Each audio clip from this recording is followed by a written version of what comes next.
Hello प्यारे बच्चों, आशा करती हूँ आप सब स्वस्थ हैं। और ये है आपकी वर्कशीट नंबर 94 जो आज आपको 30 जनवरी 2021 को करनी है। सभी बच्चे जो क्लास 6 से 8 में पढ़ते हैं उनके लिए आपको एवरी सैटरडे मिलती है जेनरिक वर्कशीट। बेटा आप लोग बहुत कंफ्यूज होते हैं कि ये किस सब्जेक्ट की है। ये सब्जेक्ट की नहीं है, आपको अभी तक की सारी जेनरिक वर्कशीट्स अभी तक आपने जहाँ कर ली कोई बात नहीं, लेकिन अब आप एक ही जगह पर करिए। जेनरिक वर्कशीट्स आपकी जनरल अवेयरनेस के लिए और सभी सब्जेक्ट को कलेक्टिव अंडरस्टैंड करने के लिए, उसकी नॉलेज को अप्लाई करने के लिए होती हैं। तो देखिए आज जो वर्कशीट है, नीचे दिए गए इस चित्र में क्या क्या और कौन कौन है उनके नाम लिखिए। इनमें से किन्हीं 3 के बारे में एक एक वाक्य लिखिए। तो देखिए बेटा यहाँ पर आपको दिख रहा है ये क्या दे रहे हैं। ये हमारे अंबेडकर जी हैं, जो राजेंद्र प्रसाद जी जो उस समय में हमारे प्रेसिडेंट थे, हमारे राष्ट्रपति थे।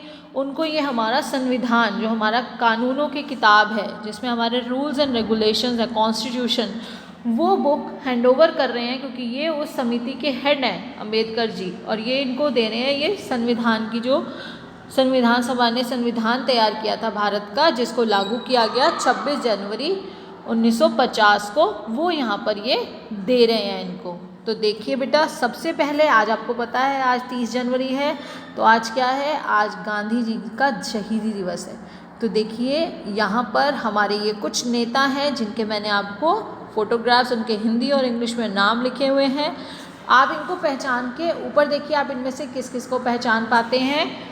तो यहाँ पर सबसे पहले हम देखते हैं कि कौन है, कस्तूरबा गांधी जी। कस्तूरबा गांधी जी कौन है, गांधी जी की धर्मपत्नी, वाइफ है उनकी गांधी जी की।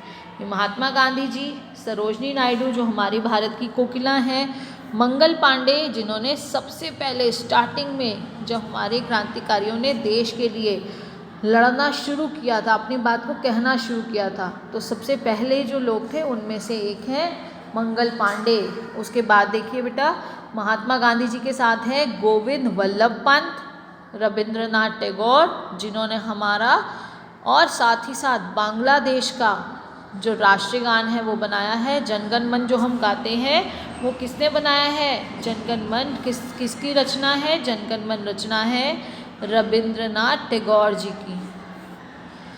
ये हमारे रविंद्रनाथ टैगोर जी के बाद अब देखिए अब्दुल कलाम आज़ाद। तो अब्दुल कलाम आज़ाद जी हैं, इनको आप पहचानेंगे अभी वहाँ पर, अब्दुल कलाम आज़ाद जी, लाला लाजपत राय, फिर रास बिहारी बोस या रस बिहारी बोस भी बोलते हैं इनको, आप ज़्यादातर रास बिहारी बोस सुनेंगे। फिर उसके बाद आप देखिए बाल गंगाधर तिलक, और बाल गंगाधर तिलक जी के बाद कौन है, हमारे BR अम्बेडकर जी। ये उनकी पहले की फ़ोटो होगी, और अब वहाँ पे जो फोटोग्राफ है बेटा वो फोटोग्राफ है जब उन्होंने अपना कॉन्स्टिट्यूशन जो रेडी हुआ था, जो उन्होंने संविधान तैयार किया था, वो हमारे देश के राष्ट्रपति को वो दे रहे थे, समर्पित कर रहे थे अपने देश के लिए। अब ये देखिए ये हैं जयप्रकाश नारायण जी। अब देखते हैं हमने यहाँ पर किस किस को पहचाना। तो बिल्कुल सही, यहाँ पे देखिए आप जवाहरलाल नेहरू जी को तो बहुत अच्छे से जानते हैं। तो ये तो उन्होंने जवाहरलाल नेहरू जी, तो ये तो हमारे पहली फोटोग्राफ हो गई। उसके बाद ये कौन है, राजेंद्र प्रसाद जी।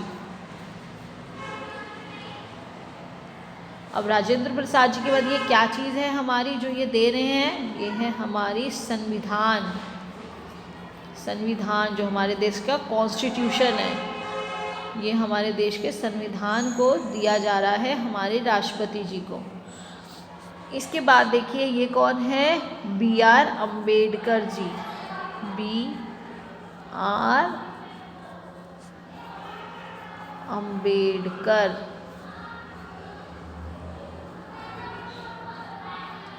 अब स्पेलिंग बेटा आप नीचे भी देख सकते हैं, नीचे स्पेलिंग्स दिए गए हैं। इसके बाद देखिए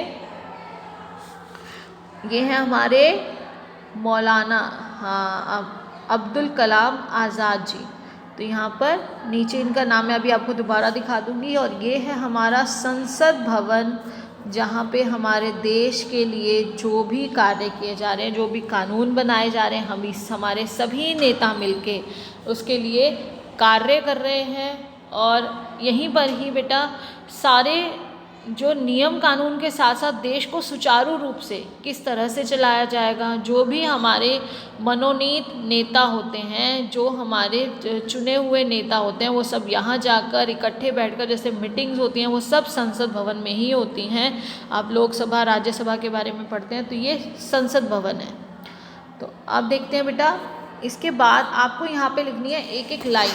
तो आप एक एक लाइन क्या लिख सकते हैं, यहाँ पे पहले हम अब्दुल कलाम आज़ाद जी का ये देखिए, आपको ये स्पेलिंग यहाँ से आप देख लेंगे क्योंकि वहाँ स्पेलिंग्स आप क्या होता है कई बार गलतियाँ हो जाती हैं लिखने में। तो ये अब्दुल कलाम आज़ाद, ठीक है, इनका नाम है अब्दुल कलाम आज़ाद।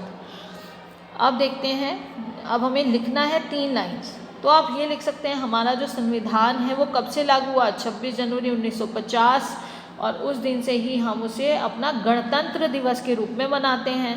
तो हमारे क्या है, अगर हम राजेंद्र प्रसाद जी के बारे में लिखें तो हमारे देश के पहले राजेंद्र प्रसाद जी क्या थे, हमारे देश के पहले राष्ट्रपति थे, आज़ाद भारत के पहले राष्ट्रपति थे प्रसाद, हमारे देश के प्रथम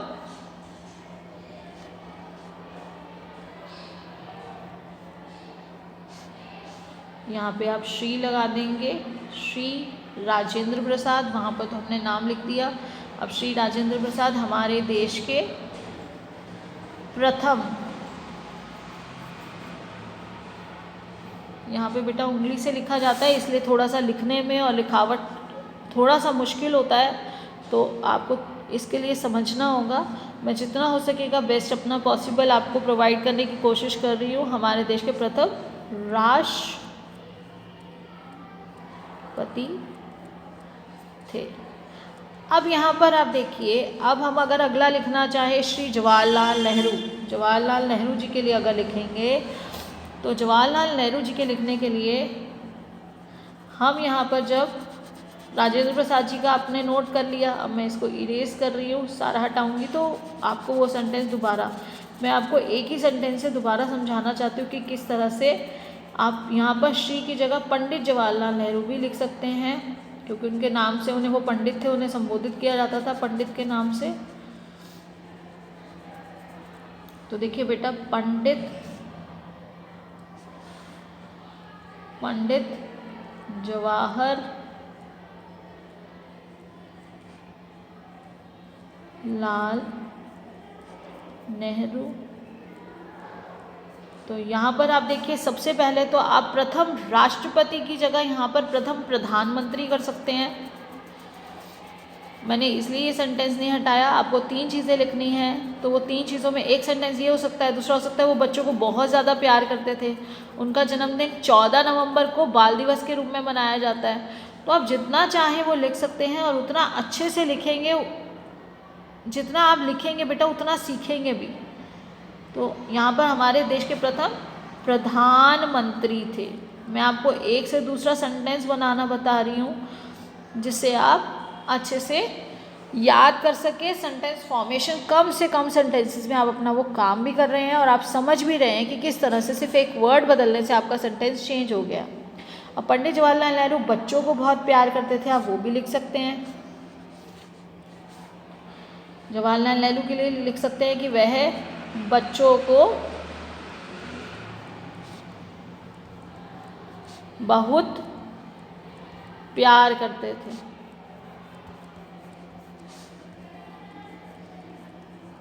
उनका जन्म दिवस 14 नवंबर को मनाया जाता है। ये सब चीज़ें जो आपको याद आ जाए वो सेंटेंस लिख सकते हैं। और थर्ड आप लिख सकते हैं संसद भवन के बारे में, कि संसद भवन जो है हमारा, संसद भवन में ही सारी मीटिंग्स होती हैं। या संविधान के बारे में लिख सकते हैं। अभी हमारा 26 जनवरी मनाया है हमने, तो संविधान जो है हमारा, हमारे देश का संविधान, हमारे देश का संविधान 26 जनवरी 1950 को लागू हुआ।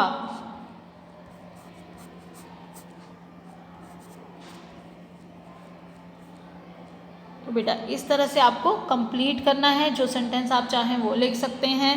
नेक्स्ट है, नीचे दिए गए गीतों में से आपने कौन कौन से गीत सुने हैं, उनके आगे या उन पर सही का निशान लगाएं। तो आप सभी ने तो ये गीत सुने, क्या गाए भी हैं। सारे जहाँ से अच्छा तो अब अपनी प्रेयर में भी गाते हो, सारे जहाँ से अच्छा हिंदुस्तान हमारा हमारा, सारे जहाँ से अच्छा। आपको याद आ गया होगा और आज ज़रूर गा के देखिएगा ये सभी गाने। ऐ मेरे वतन के लोगों ज़रा आँख में भर लो पानी, जो शहीद हुए हैं उनकी ज़रा याद करो कुर्बानी। मैं दो दो लाइनें आपको गा के सुना रही हूँ ताकि आपको याद आ जाए। अब ये देखिए, मेरा रंग दे बसंती चोला माए रंग दे, मेरा रंग दे, मेरा रंग दे बसंती चोला माए रंग दे। ये मूवी में भी आया है और ये देशभक्ति गीत है जो आप 15 अगस्त, 26 जनवरी, 2 अक्टूबर का जो भी प्रोग्राम होता है आप बच्चे बढ़ चढ़कर हिस्सा लेते हैं तो आप सबने समझा भी हुआ है, गाया भी हुआ है। अब तुम्हारे हवाले वतन साथियों, तो ये भी आपको याद आ गया होगा लैसे। यह देश है वीर जवानों का, अलबेलों का, मस्तानों का, इस देश का यारो, इस देश का यारो क्या कहना। तो यह देखिए आपने ये भी गाया और सुना हुआ है। मेरे प्यारे वतन ऐ मेरे बिछड़े चमन, तुझको दिल, तुझ पे दिल कुर्बान, है ना ऐसा। देखो आज मैम भी आपके लिए ये सब सॉन्ग्स की लय जो है वो गा रही हैं ताकि आपको याद हो जाए और एक बार फिर से सुन के फिर से अपने जो वो एक तरह से आप घर में ही अपने 26 जनवरी को मना रहे हैं, क्योंकि अभी अभी 26 जनवरी गया था और आज गांधी जी का शहीदी दिवस है। तो ये आपके लिए कंबाइंड वर्कशीट है कि हम अपने देश को याद करें, अपने देश के लिए लोग जो देश के क्रांतिकारियों की दी गई जो बलिदान है उसको समझें और एक दूसरे के साथ प्यार से रहें, अपने देश को प्रगति के पथ पर लेकर जाएं। ये सभी गीत किससे जुड़े हैं? अब देखिए तीसरा प्रश्न क्या कह रहा है, ये सभी गीत किससे जुड़े हैं? नीचे दिए गए विकल्पों में से सही विकल्प के सामने तिरंगे का छोटा सा चित्र बनाइए। ध्यान दीजिए, सही विकल्प एक से ज़्यादा भी हो सकते हैं। तो बेटा तिरंगा यानी कि हम अपने देश, हमने देश के लिए हमारे देश का प्रेम, हमारा देश प्रेम हम इस तिरंगे झंडे के सिंबल से दिखा रहे हैं।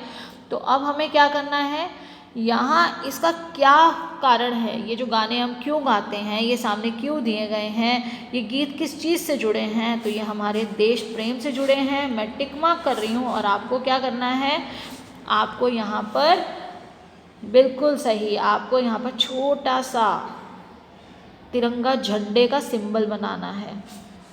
तो ये हमारे भारत से जुड़े हुए हैं, ये हमारे देश प्रेम से जुड़े हुए हैं, देश की बुराई, चोरी, बेईमानी, देशभक्ति से जुड़े हुए हैं। तो यहाँ आपके 3 झंडे बनेंगे छोटे छोटे जो आप बनाएंगे यहाँ पर।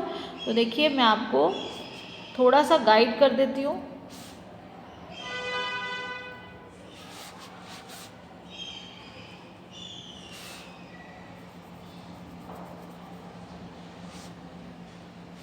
बेटा मैं ये जो अवेलेबल कलर्स हैं सिर्फ उससे ही कर सकती हूँ, आप बहुत अच्छे से बनाना। आपके पास घर पे सारे रिसोर्सेज होंगे, मेरे पास जो यहाँ पे इसमें अवेलेबल है सिर्फ उसी को ही यूज़ करके किया जा सकता है।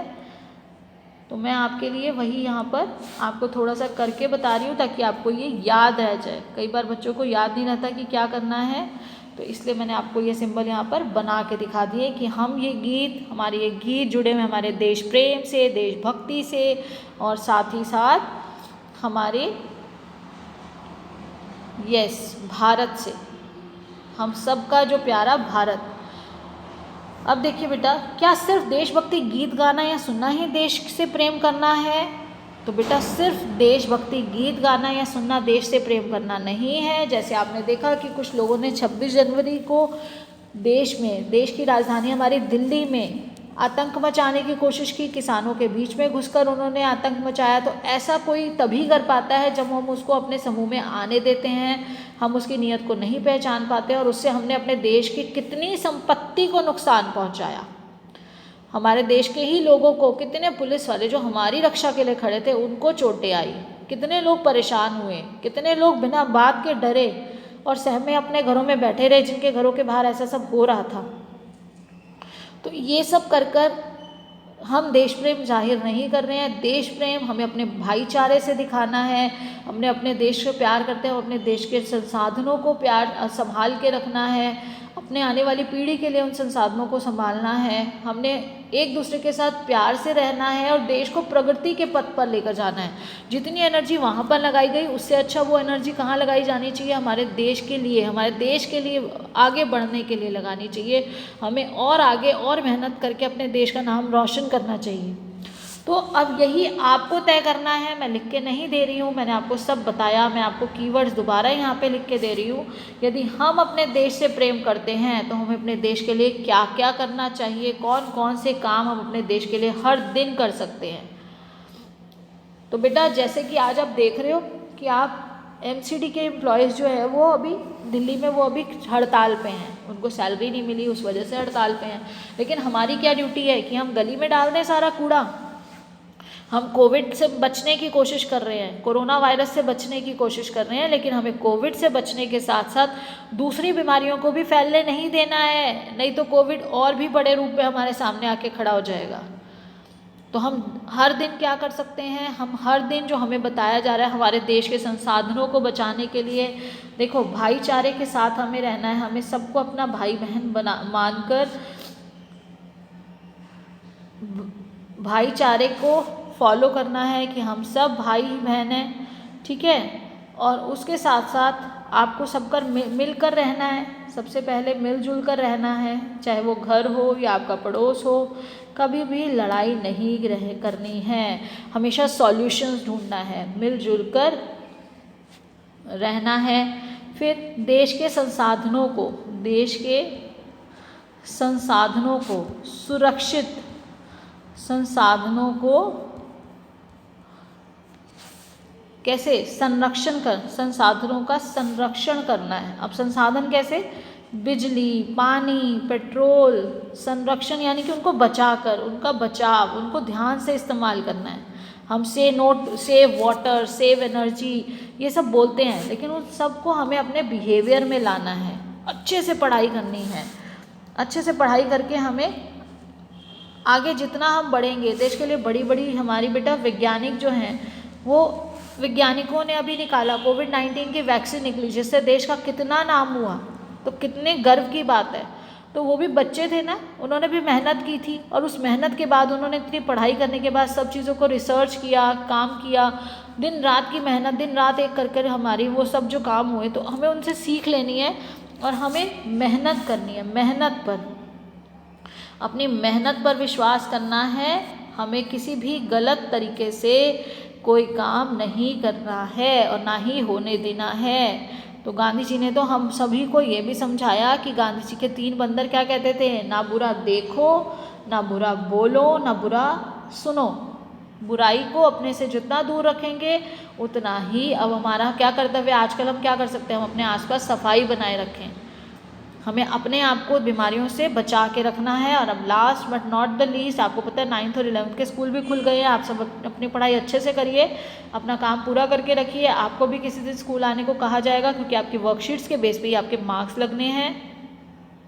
कोविड के संदर्भ में उचित व्यवहार संबंधी संदेश जो आपको दिया जाता है, बेटा ध्यान रखना है, कोविड अभी गया नहीं है, हम सब वापस अपने रूटीन में आ रहे हैं, धीरे धीरे सब चीज़ें नॉर्मल हो रही हैं। लेकिन आप सभी को कोविड अप्रोप्रिएट बिहेवियर जो है, कोविड से लड़ने के लिए हमें मास्क ज़रूर पहनना है, मास्क सुरक्षित रहने के लिए मास्क पहने, उचित शारीरिक दूरी का ध्यान रखें, 6 फीट या 2 गज़ की जो दूरी ज़रूरी है वो उसका ध्यान रखना है हर जगह पर। और साथ ही साथ समय समय पर अपने हाथ साबुन और पानी से धोते रहिए, नहीं तो जहाँ पर आप साबुन पानी अवेलेबल नहीं है तो सैनिटाइज़र अपने पास रखिए, सैनिटाइज करते रहिए। इसी तरह बेटा keep learning and enjoying, stay blessed and healthy and जुड़े रहिए। कोई भी इन्फॉर्मेशन है आपके पास चैनल के थ्रू पहुंचेगी और आप अच्छे से पढ़ाई करिए। आपकी वर्कशीट्स स्कूल में मंगवाई जाएंगी, टीचर आपको बोलेंगे अपनी नोटबुक सबमिट करने के लिए, तो आप अच्छे से अपना काम समझ कर पूरा करके रखिएगा। Thank you, have a nice day.